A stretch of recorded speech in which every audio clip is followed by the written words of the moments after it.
Good morning, all. My name is Tejinder Singh. I'm the chair for the Newsmakers Committee. It's a pleasure to welcome you all on behalf of the National Press Club with more than 3,500 members worldwide. Please do visit npc.org, our website, for more details. And I will not like to take a lot of your time as we have this Newsmakers event.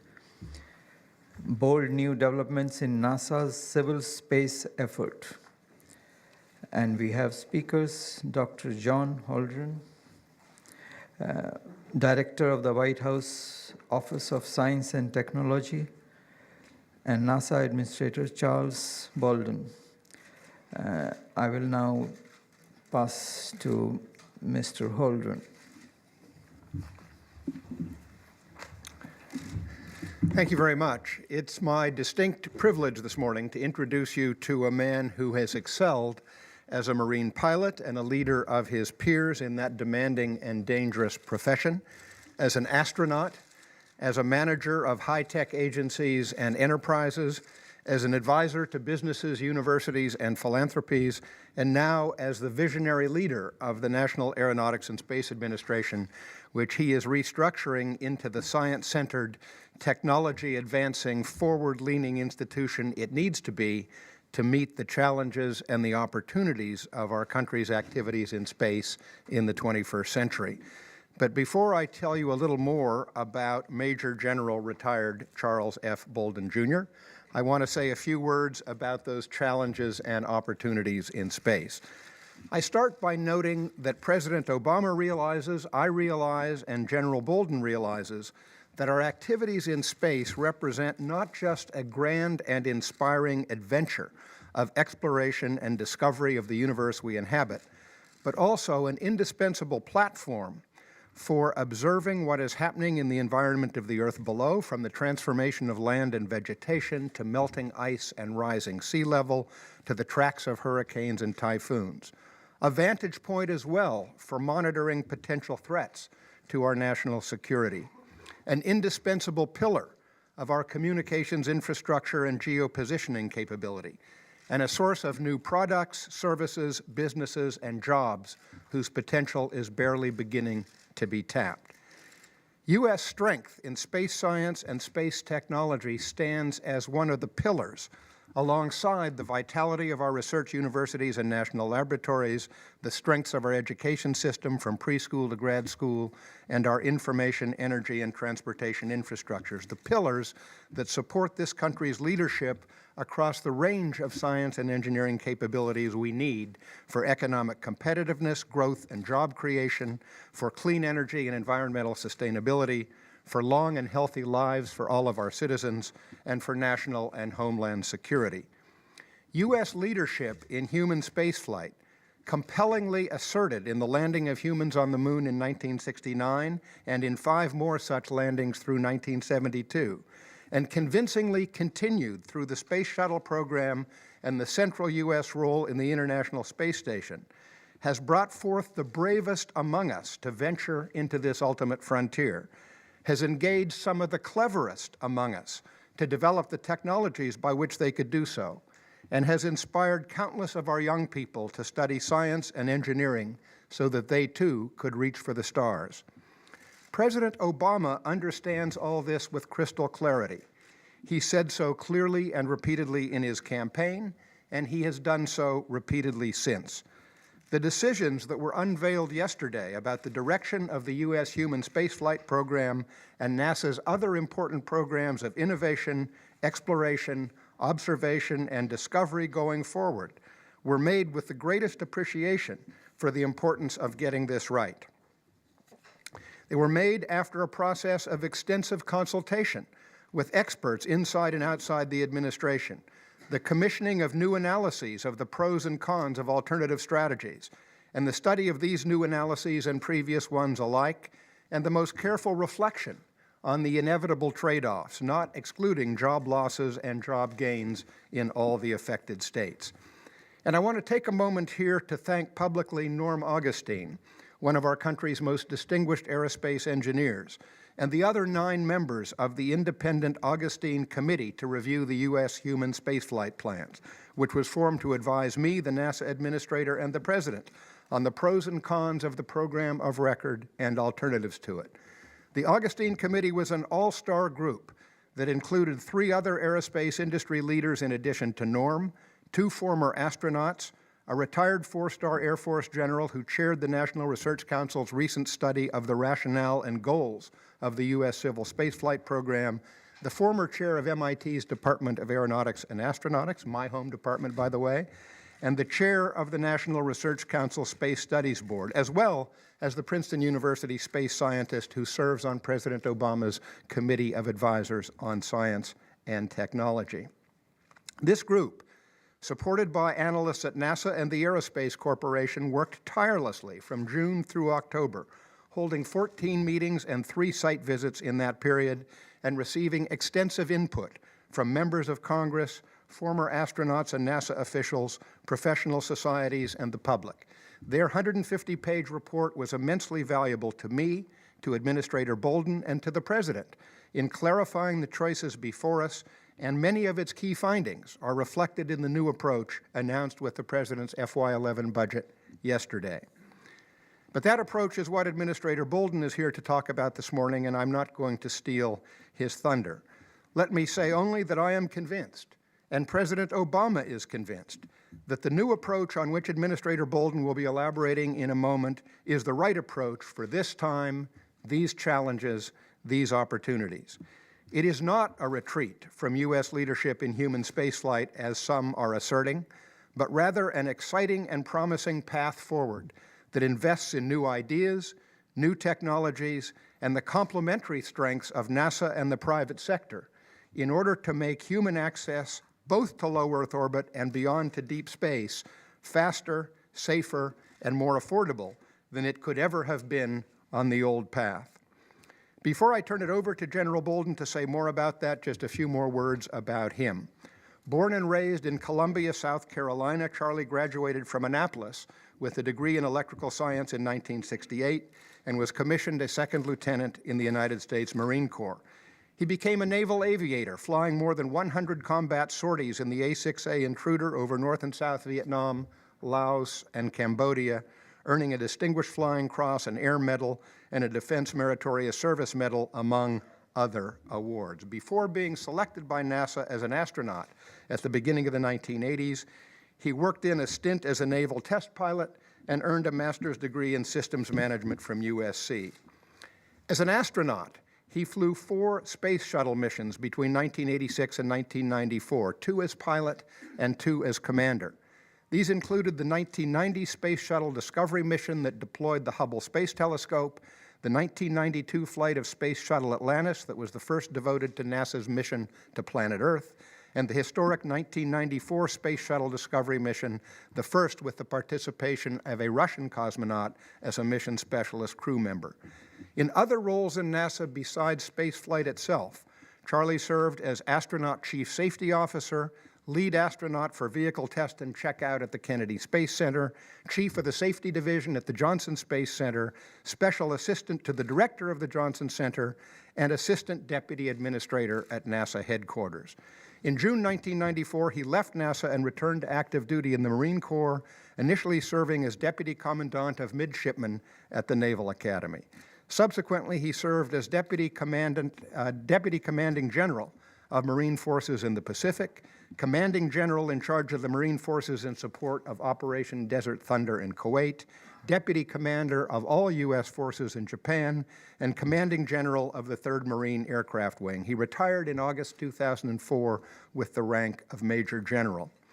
Thereafter, he served in a couple of management positions in the private sector and on a number of corporate, academic, and philanthropic boards before being nominated by President Obama last year and confirmed by the United States Senate as the administrator of NASA. He began his duties at the NASA helm last July 17th.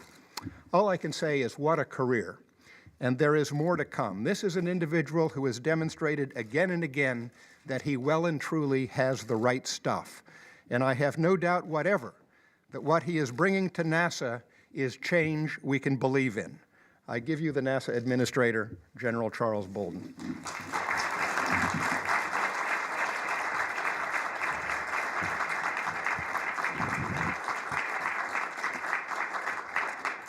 John, let me thank you very much for the undeserved compliments in the introduction. John and I have become very fast friends in my time here in Washington, D.C., and I think he, like me, in many respects, we're kind of strangers in this town. So understand things when I say them sometime, because some of them will come off wrong. And it's just because I'm going to talk to you the way that I would if we were in Columbia, South Carolina, or in Houston, Texas, or if you came and visited me at the Marine Career Station Miramar when I was there, and Brewster Shaw's down here looking at me like I'm crazy. I want to thank all of you for joining us this morning, and I want to thank the National Press Club for hosting us. We truly appreciate this opportunity to share more details with you about the President's plans for NASA and America's path forward in space. And before I go any farther, I want to take an opportunity to publicly acknowledge a group of people that I think sometimes don't get thanked enough, and particularly over the last few days, depending on how you read what you've read, some people could say have been bashed a little bit over the last few days. And that's the team that has been working Constellation for a number of years. I happen to call most of them friends, and I consider them a member of the family, and so I want to take this opportunity to thank them for their years of dedicated effort. They're not hobby shoppers, as some of you in the media have called them occasionally in the past few days. They're really dedicated civil servants and contractors who have committed their lives, and they've been focused on a dream of aggressive and bold exploration. Yesterday, we unveiled President Obama's historic budget that launched NASA on an ambitious effort to help us realize these dreams of the people in the Constellation team in a more sustainable manner, however. And we could go into why we're doing this, but you can read numbers as well as I can, and I don't think I need to dwell on that. When you have a program that's just going to cost a fortune to resurrect, and schedules are getting harder to make without much more money, then wisdom says you pick a new course. And so that's what we've done. We want to explore new worlds. We want to develop more innovative technologies. We want to foster new industries. And we want to increase our understanding of Earth, our solar system, and the universe. Among the many fresh proposals is an enhanced focus on commercial partnerships. Today, we have with us some pioneers in that field who we will be working with, and I'll tell you more about them in a moment. But first, I'd like to say how excited we are to have direction from our President to launch a new era of innovation and discovery. Reaching and living in space is complicated, it's dangerous, and it's full of unknowns. The technology we need to sustain our leadership as a spacefaring nation is going to take our ingenuity. But the President has now given us resources, including $6 billion of new funds over the next 5 years for significantly increased technology research and development, a long-term plan to think big, to grow, to imagine, and to move us vigorously toward the dreams for tomorrow. Tough budget choices in the past have led to decades of underinvestment in space technology development. We have experienced cuts to other critical NASA programs, including Earth science, Earth observation, aeronautics, robotic space exploration, science, education, and more. And we would have cut short the operational life of the International Space Station at the height of its promised potential. We believe that the technology shortfall we face is so fundamental that incremental change or tinkering on the margins will not be sufficient to address current or future needs.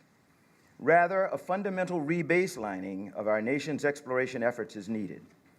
We must invest in fundamentally new innovations for space technology and new ways of doing business, if we are to develop a space exploration and development program that is truly sustainable over the long term. This plan gives us a roadmap to even more historic achievements as it spurs innovation, employs Americans in exciting jobs, and engages people around the world. It pledges us to a renewed commitment to invention and development and the creative and entrepreneurial spirit that is at the core of our country's character.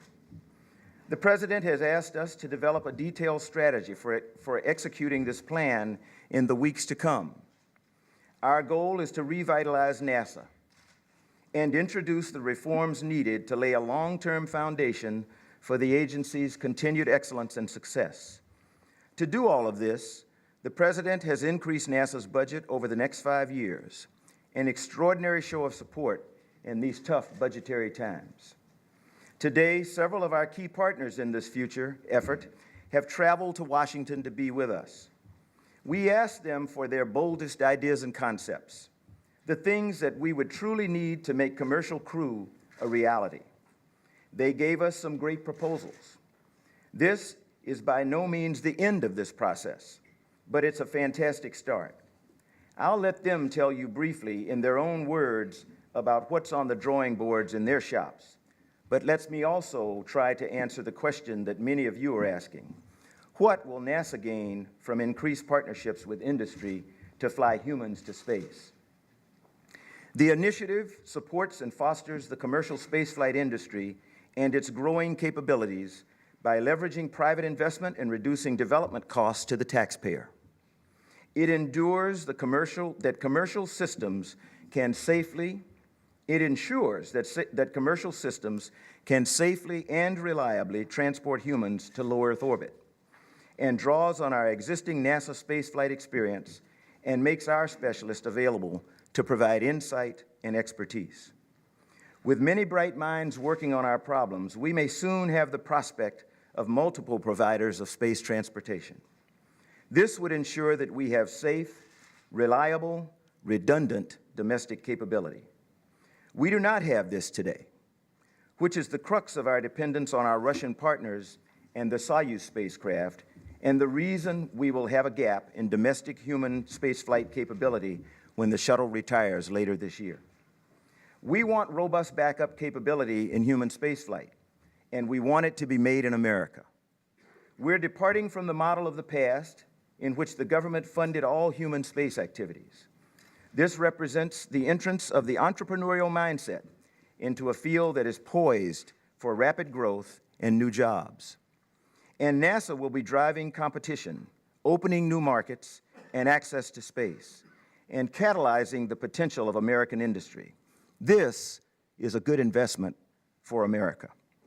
Remember that we already depend on commercial companies to launch all our nation's most precious military and national security satellites.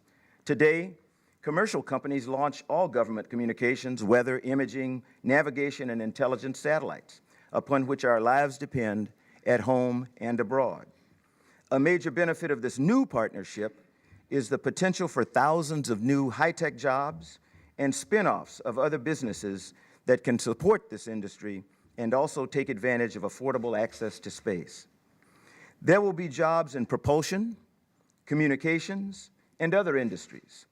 Exploration programs drive innovation throughout our economy, and NASA will be leading this economic competitiveness and growth. There's a misconception that commercial crew means putting our astronauts in the care of untested providers. Quite the contrary.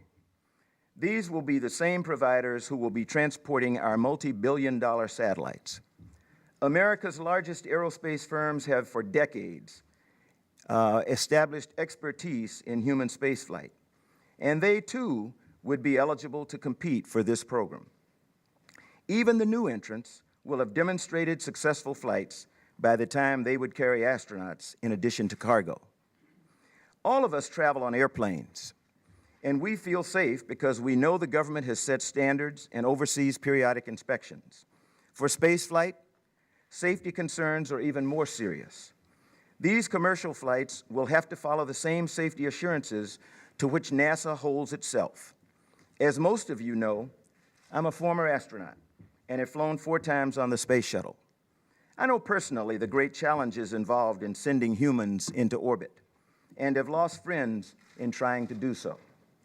I pledge to you that I will make it my job every day to ensure that everything is done efficiently and safely.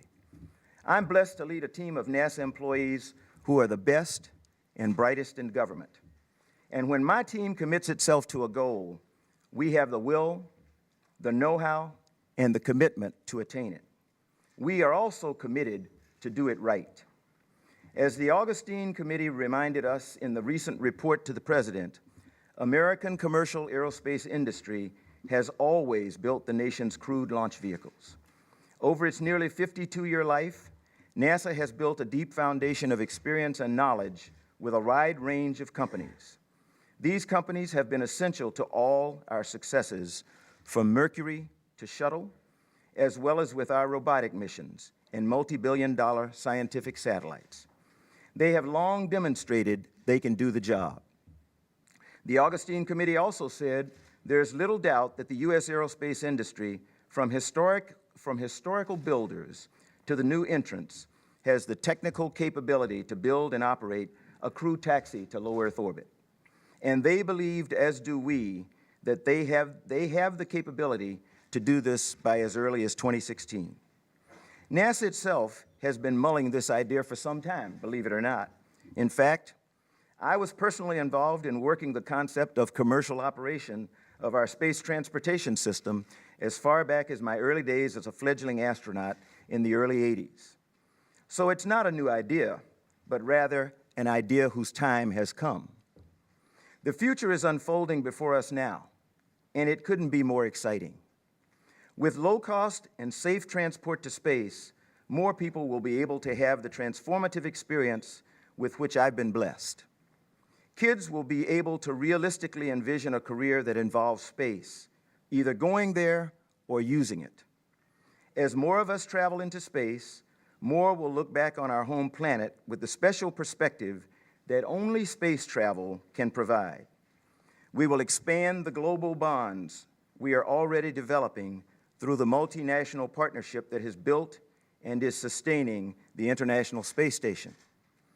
And with commercial companies providing transportation services, NASA will be able to focus on the greatest challenges that lie ahead in areas where we already have a stellar track record, advancing cutting-edge technology and scientific discovery, and pushing the boundaries of new frontiers, on providing future explorers with dramatically greater capabilities than we have today. We start down that path now. We have with us today our 2 funded participants in the Commercial Orbital Transportation Services Program, SpaceX of California and Orbital Sciences Corporation of Virginia. They are both well on their way to demonstrations of cargo transport to the International Space Station, and we look forward to their continued progress. Today, I'm also pleased to give you more details about the $50 million that NASA is awarding to 5 companies through an open competition for funds from the American Recovery and Reinvestment Act of 2009 to support commercial crew development efforts. Each awardee has also proposed significant investment from other sources to leverage the taxpayer investment. It's a bold first step. And while there are many vibrant companies out there with which we hope to partner in the future, these 5 and our 2 COTS participants are at the starting gate. They specialize in vertical takeoff and landing, life support systems, low-cost satellites, and miniaturized avionics. They are payload specialists and builders of robotic spacecraft and new rockets that have never before existed. Here's some more about 5 companies getting grants today. Blue Origin, located in Kent, Washington, is developing New Shepard, a rocket-propelled vehicle designed to routinely fly multiple astronauts into space and to offer frequent opportunities for researchers to fly experiments in space and microgravity. Blue Origin will receive $3.7 million for risk mitigation activities related to its development of its pusher launch escape system and to produce a composite crew module for structural testing. The Space Exploration Division of the Boeing Company, headquartered in Houston, Texas, has been involved in the development of new spacecraft systems, including the X-15, Gemini, Apollo, Skylab, Space Shuttle, and the International Space Station. Boeing will receive $18 million to develop its space transportation system, which includes a 7-person capsule that may launch on medium-class expendable launch vehicles. Paragon Space Development Corporation is a woman-owned small business headquartered in Tucson, Arizona. Paragon has directly supported with spaceflight hardware more than 70 successful spaceflight missions involving the International Space Station, the Mir Space Station, the Space Shuttle, and Soyuz. They will receive $1.4 million for a development unit of an environmental control and life support air revitalization system. Sierra Nevada Corporation of Centennial, Colorado, manufactures satellites, spacecraft components, and rocket propulsion systems. The company will receive $20 million to further develop its space transportation system, including the Dream Chaser, 7-person spacecraft to be launched on an Atlas V 402 vehicle. And finally, United Launch Alliance, located in Colorado, is a joint venture of Lockheed Martin Corporation and the Boeing Company. ULA launches the Atlas and Delta expendable launch vehicle families and will receive $6.7 million for an emergency detection system to monitor vehicle health of Atlas V and Delta IV rockets. Courtesy of President Barack Obama, it's my pleasure to introduce to you in person these space pioneers. I'd like to ask the representatives of each of the companies to join me on stage and say a few words. Ladies and gentlemen, these are the faces of the new frontier, the vanguard. We will certainly be adding to this group in the near future. The work has already started, and we advance it one more step today. Congratulations to all the winners. I'd like to ask each of our commercial pioneers to say a word or two. Robert Millman of Blue Origin, Brewster Shaw,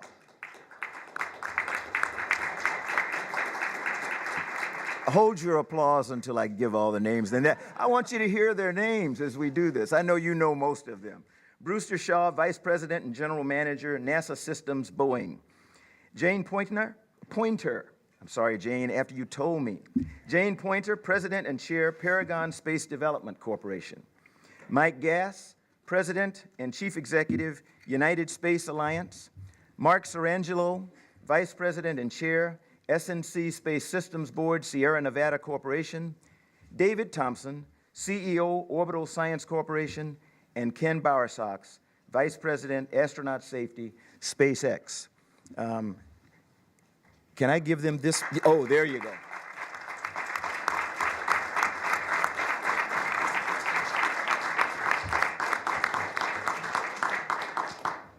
Good morning. Dr. Holdren, Administrator Bolden, thank you so much for hosting this great event this morning. My name is Michael Gass. I am the President and CEO of United Launch Alliance. On behalf of the women and men of United Launch Alliance, we are incredibly excited to participate in this bold new era with our NASA partners. United Launch Alliance has been supporting our nation for expendable launch vehicles with over 50 years of experience. Our current generation of Atlas and Delta launch vehicles was started with a $5 billion private investment to develop these new expendable launch vehicles, and the Atlas and Delta will be utilized to support, hopefully, commercial crew in the future. This new project that we're starting to get the emergency detection system is all about crew safety, to make sure we understand our system fully and to be able to give the appropriate signal for potential abort if necessary. This work will not only support our commercial crew, but will be synergistic with our current mission of delivering highly reliable products for all of our customers. Thank you again for this opportunity. And good morning, and thank you also for the opportunity to speak here. I'm Robert Millman with Blue Origin. Blue Origin is a small team headquartered in Kent, Washington. We also have flight facilities in West Texas. And the team is dedicated to creating technologies for an enduring human presence in space. And with working with NASA, we'll be working on two technologies in particular. We're developing a pusher escape system. You may be familiar that a traditional tractor escape system involves the tower jettisoning. So we'll be developing an escape motor at the back of the capsule, which will avoid the jettison event, and also, because it will avoid consuming it on a nominal launch, it'll lower operating costs. The other technology we're working on is a composite pressure vessel. This will be a all-composite structure for containing the astronauts. It will improve the durability over conventional technology and also lower weight. So again, thank you very much for the opportunity. Thank you, gentlemen. Thank you. And thanks to all of you for being here and for your interest in America's human exploration program. Boeing and our principal teammate, Bigelow Aerospace, are looking forward to advancing the state of our project. Of course, we've been working with Bigelow on our own because Bigelow represents the most probable near-term market for a need for crew transportation to low Earth orbit other than NASA. And so we've been working together on this concept to satisfy both Bigelow's needs and now with the ability and the opportunity to work with NASA to also roll in NASA's requirements so that the system that we develop does the best job it can of satisfying all of the market needs for transportation to low Earth orbit. You know, 100 or so years ago, a young entrepreneur named Bill Boeing was able to develop products that enabled the transfer of mail across the country in airplanes. And now that's grown into, any of you who flew into D.C. probably rode on one of Bill Boeing's products. So we've grown up that way, and for the last 50 years or so, we've been involved in every human space exploration program that was executed by the US of A. We have a vested interest, in course, in the International Space Station, being NASA's prime teammate on that, and we so much want to see ISS live up to its potential. And part of that is having a robust logistics train with the delivery of cargo and crew in order to complete the research that will be enabled on the International Space Station. So we've been in this game for a long time, and with our teammate Bigelow, we intend to be in it for a long time more. Thank you for the opportunity.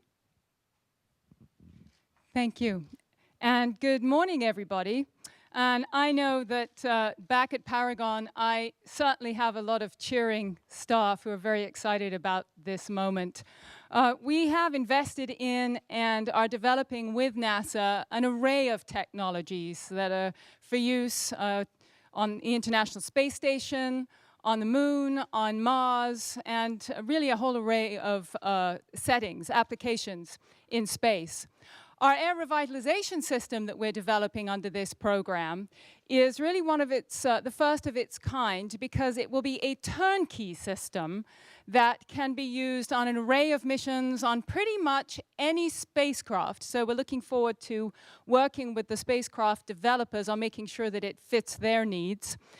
I also wanted to say that, of course, at Paragon, we're deeply committed to the development of space for human exploration, both in a commercial way and, of course, over the years, Paragon has been involved in the commercial development of space from our inception, from inside Biosphere 2, the first regenerative life support system, bioregenerative life support system developed.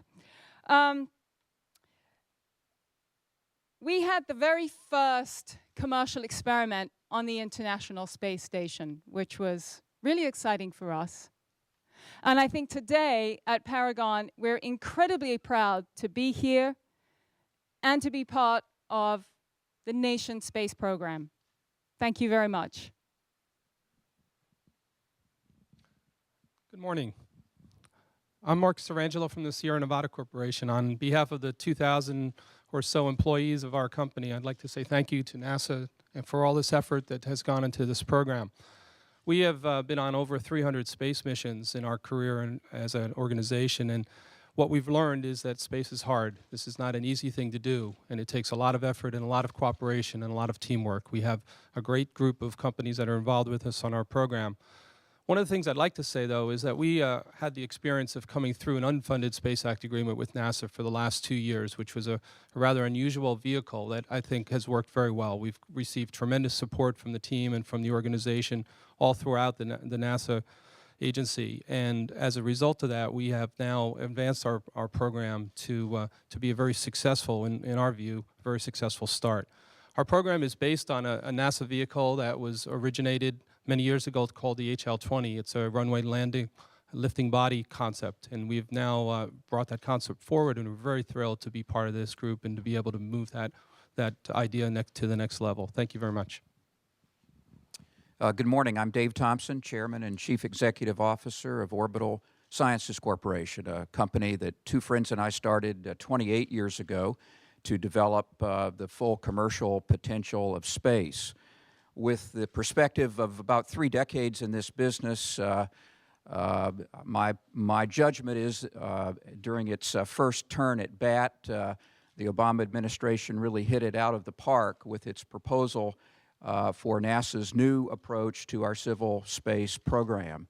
This new approach, which represents the most dramatic change in our civil space activity in at least the last 20 years, is very consistent with what we've seen both in this country and around the world over the past several decades. An increased reliance on an ever more capable private sector, in this case, to deliver people to and from low Earth orbit. This is an area that across a variety of applications ranging from satellite communications to space imagery collection, orbital launch services, and now commercial cargo delivery to the space station already represents an annual investment of about $5 billion a year by the U.S. government and other governments in spacefaring countries in Europe, Asia, and elsewhere. So it seems like this is the right time, this is the right direction for the agency to take in this new era. One of the reasons that I'm confident that the private sector is up to the challenges that are ahead of us in this new era of commercial astronaut taxi services to and from low Earth orbit is because of the progress that we've made over the last couple of years in developing private cargo transportation systems for the International Space Station. 2 of these systems will make their first flights to the station within the next year, and I think that will pave the way, not too many years later, for the first launches of astronauts to low Earth orbit. These challenges are ones that we welcome, and I would also, in addition to this new element of NASA's program, compliment the Obama administration and the space agency for strengthening our scientific programs that NASA carries out. Most of you that have studied the budget will note about a 30% increase in the budget for NASA science programs over the next 5 years, and almost twice that much, about a 60% increase in the agency's proposed spending on Earth science, which I think is one of the most important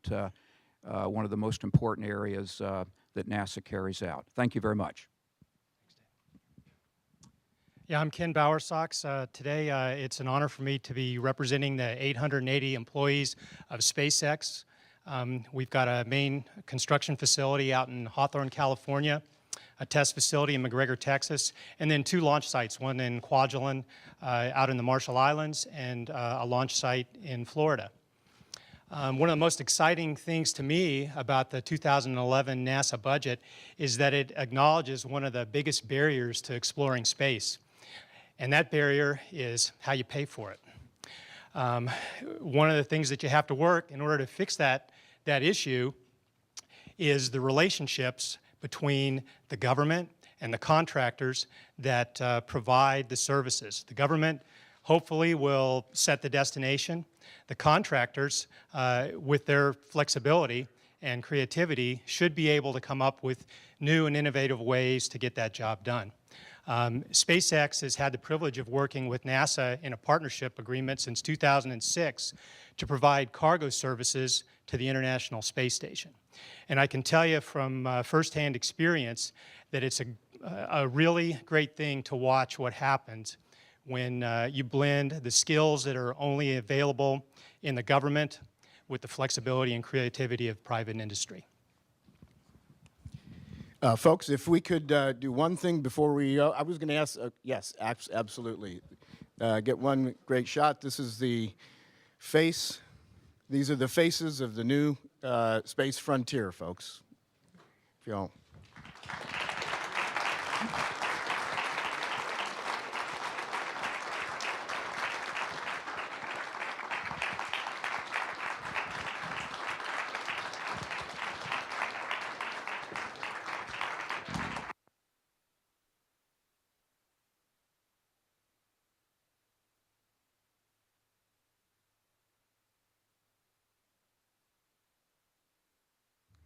Let me thank all of you again for coming in. And thanks to all of you who have come out today.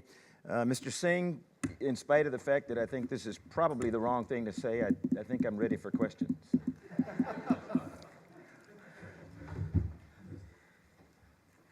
Thank you.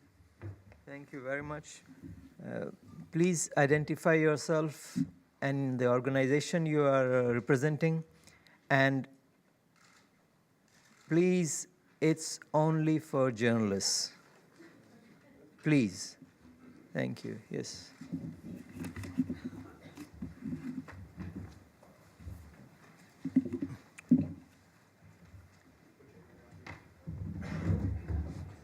Hi, Ken Chang from New York Times. So the budget is asking for $18 billion over 5 years for research, which is a lot of money to ask Congress for when you haven't spelled out a specific goal. And I was wondering, do you have a destination and timetable for where you want to send astronauts? And if not, do you think you will come up with a timetable for when you tie all this technology into an architecture, destination, and timetables? Is it a couple of weeks, next year, or after the 5 years of development? No, Ken, it's more than a couple of weeks, but it's less than years. You know, we already are starting to form tiger teams that will help us come up with a schedule for how we're going to go about developing a new plan, a bold plan for exploration. If you ask me about destinations, I get in trouble when I say it, but I'll tell you anyway. Anybody who talks about exploration beyond low Earth orbit, there's some places that naturally come to mind: the Moon, Mars, asteroids, you know, other near-Earth objects. So, so I would say those are some of the definite destinations. I have Lori Leshing down here, who is one of my executives, keeps reminding me that I'm limiting us when I talk about Mars instead of places other than the solar system. But I'm just talking about in my lifetime. So I will limit it to Moon, Mars, asteroids, and things like that. And we hope very soon to be able to give you a very definitive time schedule on which we hope to reach some of these destinations. I will tell you that right now, as we are talking about today with the people we're honoring here, as I talked to them, they were asking, what can we do to help? And I said, the number one thing that we all can do is pull together, work together, and make sure that we deliver things on schedule, meet our milestones, and make sure that we come in on the cost that we said, because that's what's going to be different. And if I can't deliver that, then you all ought to throw me out, okay?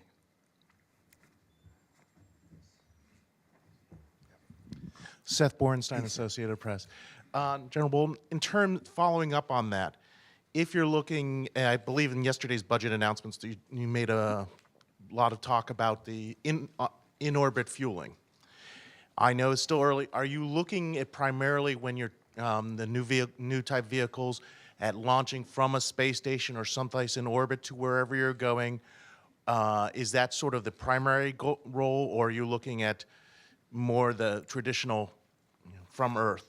You know, when you talk about in-orbit refueling, this is a question we have talked about internally among ourselves. We're talking about going from a space station to some other place in the solar system. We're talking about being able to launch with a lighter vehicle than we would otherwise be required, because if you think about it, the reason for the weight and the size of a lot of vehicles is getting out of the gravity well. If we have a place that we can go once we get out of the gravity well, refuel, it means you don't have to have the types of complex, heavy, costly vehicles that we have today. So that's one thing. I would ask you to not Don't be misguided, though, by our desire to have on-orbit refueling sites. That implies hydrocarbon and other types of propulsion systems. When I talk about game-changing propulsion, we're talking about going back to some stuff that NASA has on the shelf and some of our commercial partners have on the shelf, whether it's ion engines, VASIMR, all these other kinds of things that you all know better than I do, and you know they're going to bring arguments in the coming months, because if you're a VASIMR fan, then you don't like ion. If you're an ion fan, you don't like VASIMR. And I think what's exciting, you know, I've had people tell me, please don't say it's exciting one more time, but I will tell you, what's exciting is that we are now going to have the national debate about where we should be going in terms of space exploration. And scientists and engineers who have not had the opportunity, perhaps in the last decade or more, to have these discussions in public are going to have them, I hope. If we do nothing but facilitate public discussion on where we should be going and how we go there, then we will have accomplished a lot. I'll call on people. Yes.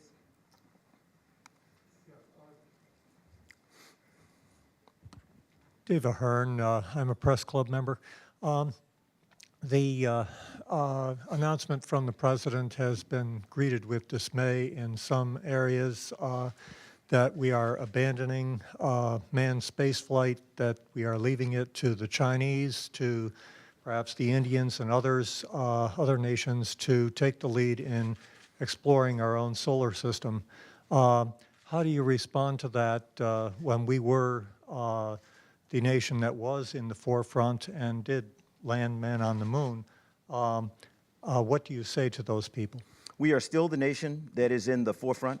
We are still the nation to which everyone looks and with whom everyone wants to partner. As I travel around the world, that message comes through loud and clear from all of our international partners. If I go back to saying people thinking that we're turning away from human spaceflight, I will share with you a story that I got from Jeff Hanley this morning, who is the program manager for the Constellation program.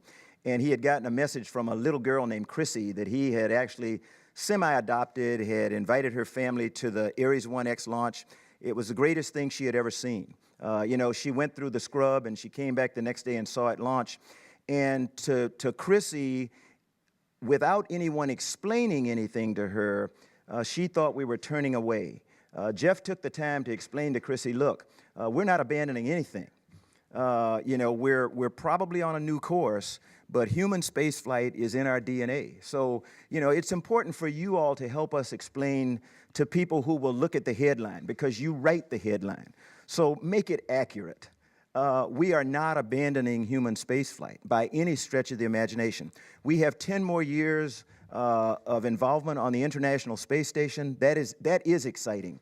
We just hired some astronauts in Houston who are somewhat offended that people think that they have nothing to do. We have crews that we just named who are going to be spending a year of their life training in Moscow just to get ready to go spend 6 months of their lives on orbit. That's exploration. And that's human spaceflight, and I can count on that until 2020. I've got 7 companies represented right here who are telling me that they're excited about finding ways to get humans off this planet and into low Earth orbit. That's human spaceflight. So for any of you who think we're abandoning human spaceflight, I just respectfully disagree. I think we're going to get there perhaps quicker than we would have done before. If you look at flights to Mars, for example, game-changing technology enables us to go to Mars in days, not months.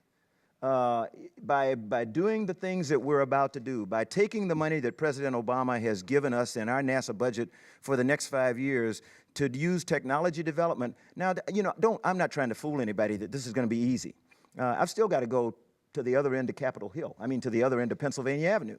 But I'm excited about the opportunity to do that. I now have a budget that allows me to walk to that end of Pennsylvania Avenue and say, this is the program that I want all of us to work on together.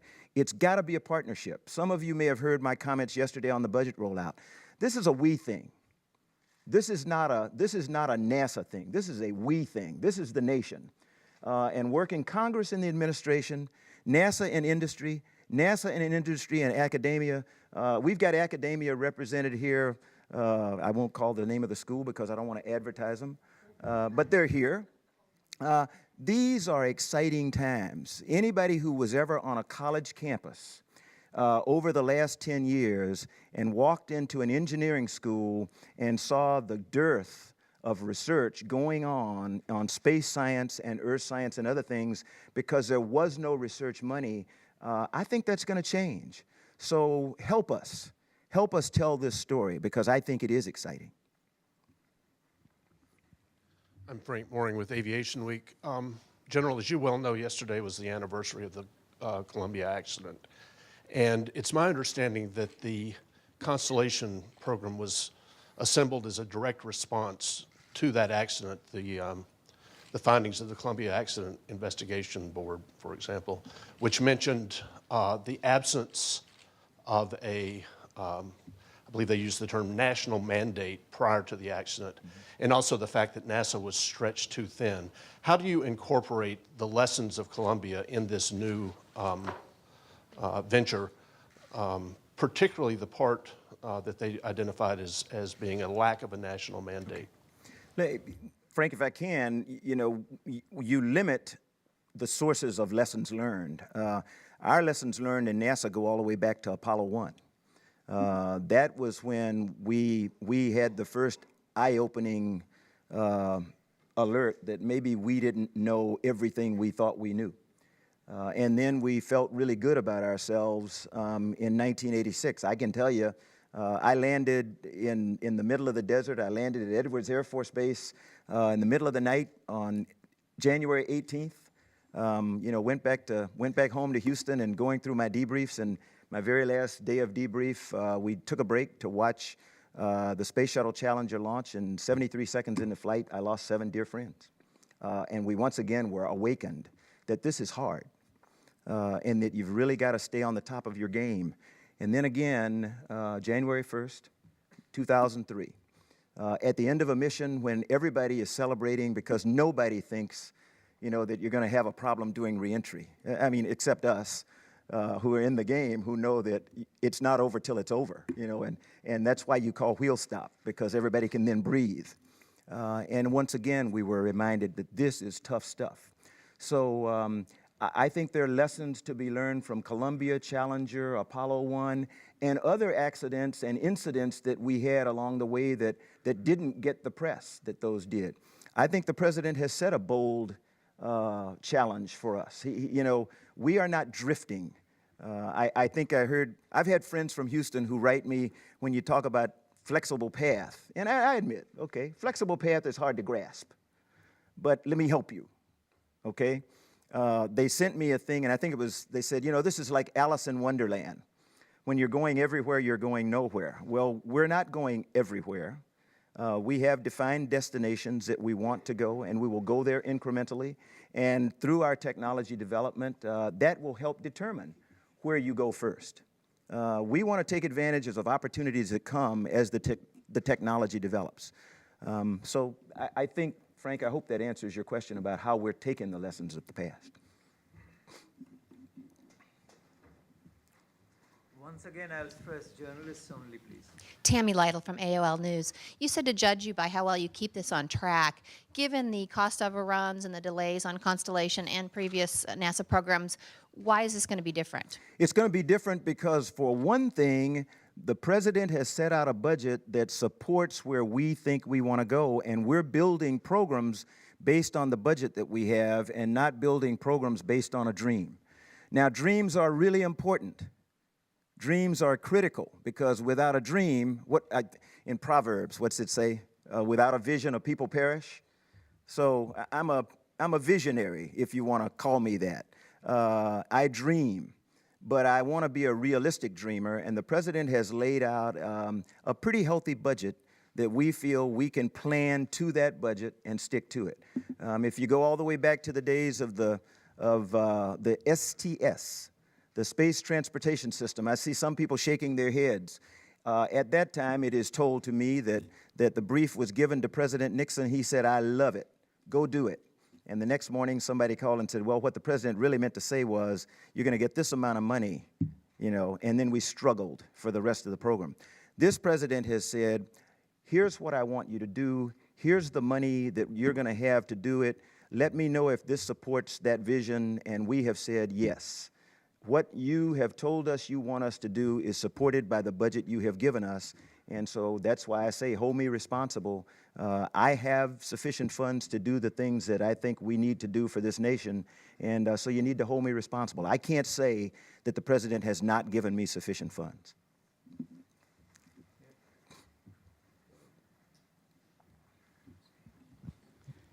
Keith Cowling, NASAWatch.com. To the issue of flying astronauts in commercial vehicles, after all the talk yesterday, I sort of sat around last night doing a mental, totally unscientific poll in my head of people I've talked to, and Ken Powersox and people who work for these companies, and I came up with a number of 60 astronauts, 60% say, nah, I wouldn't do it, and 40 would.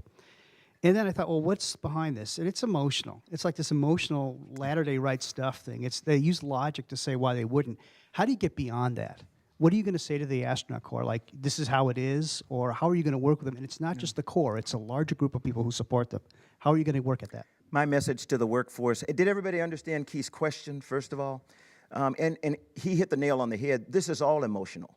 And the reason that I started my comments by thanking the Constellation team is because you've got to understand, everybody's had a death in the family. To people who are working on these programs, this is like a death in the family. So, you know, everybody needs to understand that. And we need to give them time to grieve, and then we need to give them time to recover. I have an incredible workforce of civil servants and civilians. They have been through this before. You know, this is just part of the life of being in NASA.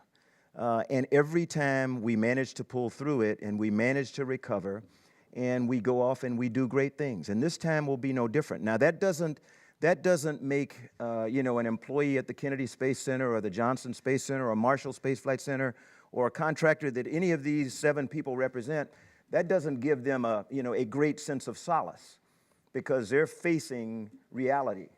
But what I tell them is, look, we're going to get through this. You know, kind of stick with us if you can. Some of you will decide that this just isn't exciting enough for you and you want to go do other things. And I appreciate the service you've given. Allow us to help you in your transition. And if at all possible, let us help you find some work somewhere else that's gonna be passionate to you. I'm a big person for passion.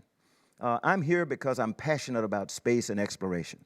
Otherwise, I'd be sitting in Houston, Texas, or I'd be in San Diego with my 3 granddaughters. I am here because I'm passionate about this. I cry about it sometimes. So what? This is my life. This is their lives. And give them a little time. They'll come back, and they're going to be as great as they have always been. So just bear with them and give them some time. They'll be okay.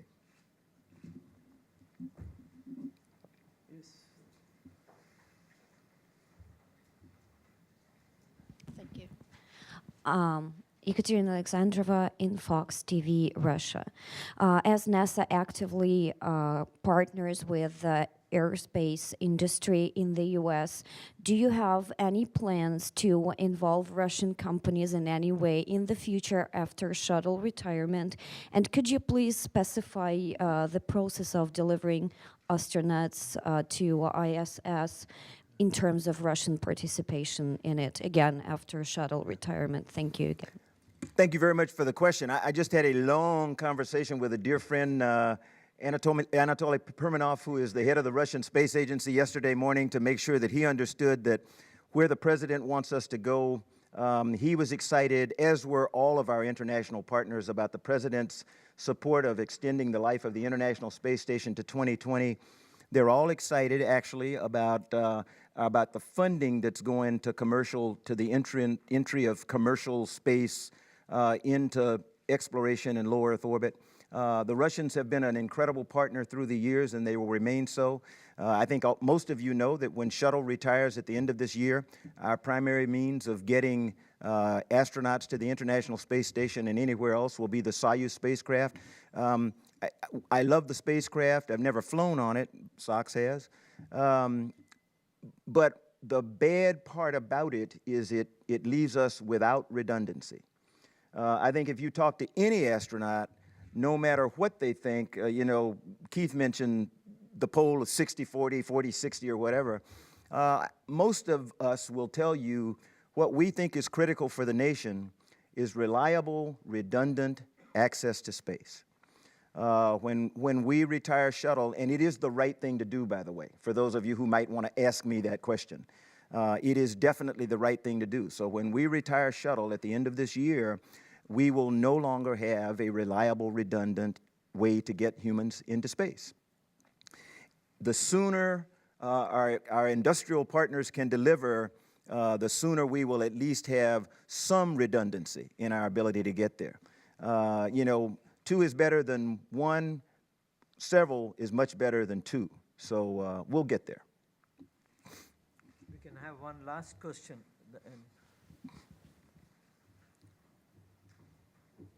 Hi. At the end there. At the end there. The lady there.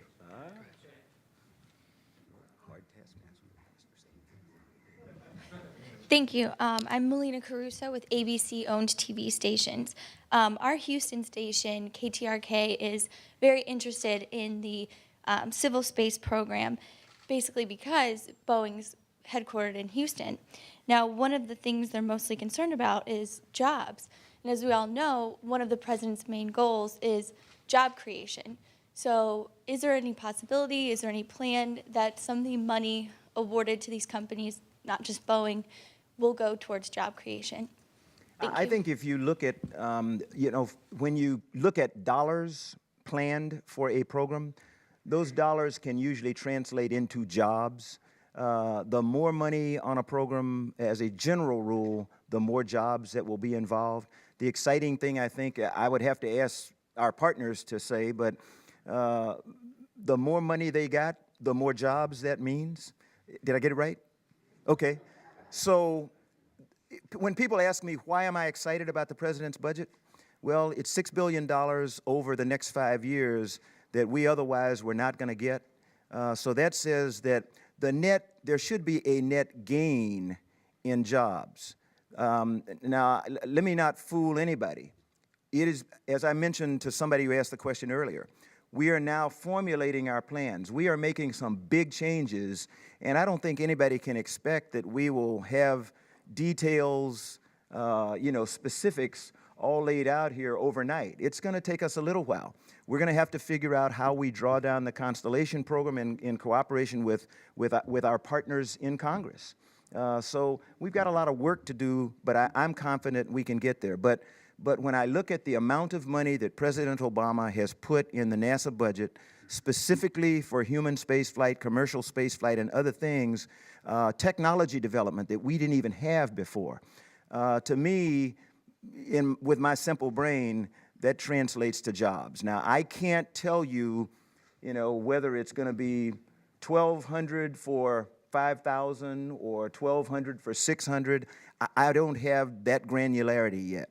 But my little brain tells me that with more money, we have the potential to increase the number of jobs in our field of endeavor. Let me thank you all for coming, and look, be tough on us, but be fair and be honest. And you know, and human spaceflight is something that is critical to President Obama and to me and this nation. Our leadership is critical to our international partners. You know, I had a representative from the Chinese embassy in Israel come up to me last week when the Chinese and us are, you know, kind of not talking about other things, and say, "Are you still planning to come to China?" And I said, "Are you sure that the invitation still stands?" He said, "Why, of course. We're talking about space and science." So, you know, while anything could could happen, there is something that draws people of different cultures and different characters and everything together, and space is one of those things. And I have found that in traveling around the world. Everybody wants to work with us, and we intend to keep it that way. So it's a good start today. You know, keep your eye on us and see how we do, and hold our feet to the fire. Thank you very much. Thank you very much. And as we say, thank you very much for your attendance and your patience. And as we say, the Newsmaker is adjourned.